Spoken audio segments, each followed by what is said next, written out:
Soon, we were able to reach the place where we started traversing the dungeon. The monsters we encountered along the way crumbled, all thanks to my shadow soldiers.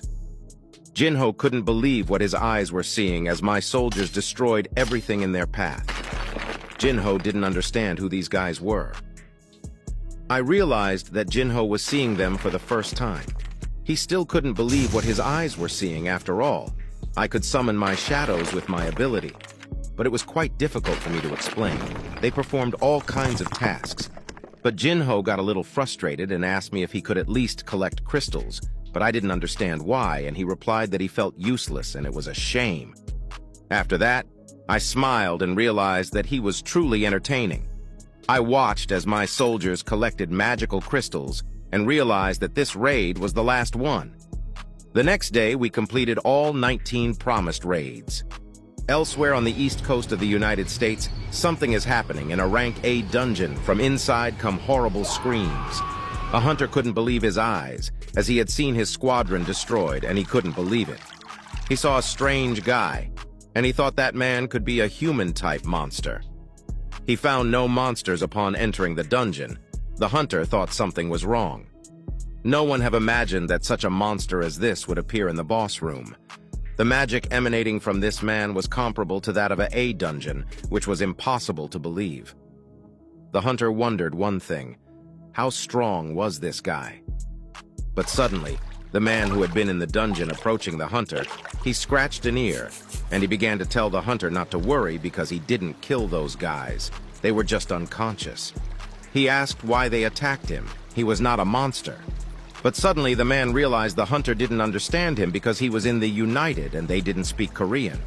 In the end, the man raised his thumb and pointed it in his direction, saying in English that he was Korean and he wanted to go home.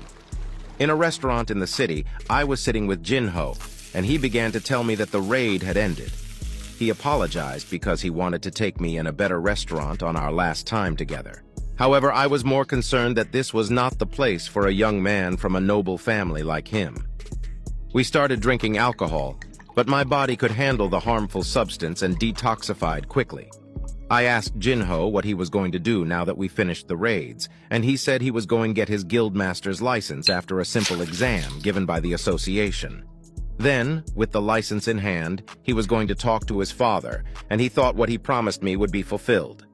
I understood that getting a $30 million building was a nice bonus, but my real goal was to level up, and since I had achieved my goal, there was no point in staying. Jinho asked me what I was going to do, but I looked my hand holding a key that can open the castle gate, and I got it by killing the gatekeeper. I told Jinho that I would be out of touch for a while, and there was a place I needed to go. Jinho started telling me that if he was going to a burden to me, I should let him know because he didn't to bother me anymore. And here, Jinho misunderstood me again. But I finally decided to ask Jinho exactly what he meant. What am I to him? Then he told me he has a brother is 10 years older than him, his brother rarely spends time with him, and it's like his brother doesn't like him, and he told me that I saved his life and helped him with his problems. He also told me that I am more like a brother to him than his real brother. I replied, if that's how he thinks of me, then I will consider him my little brother.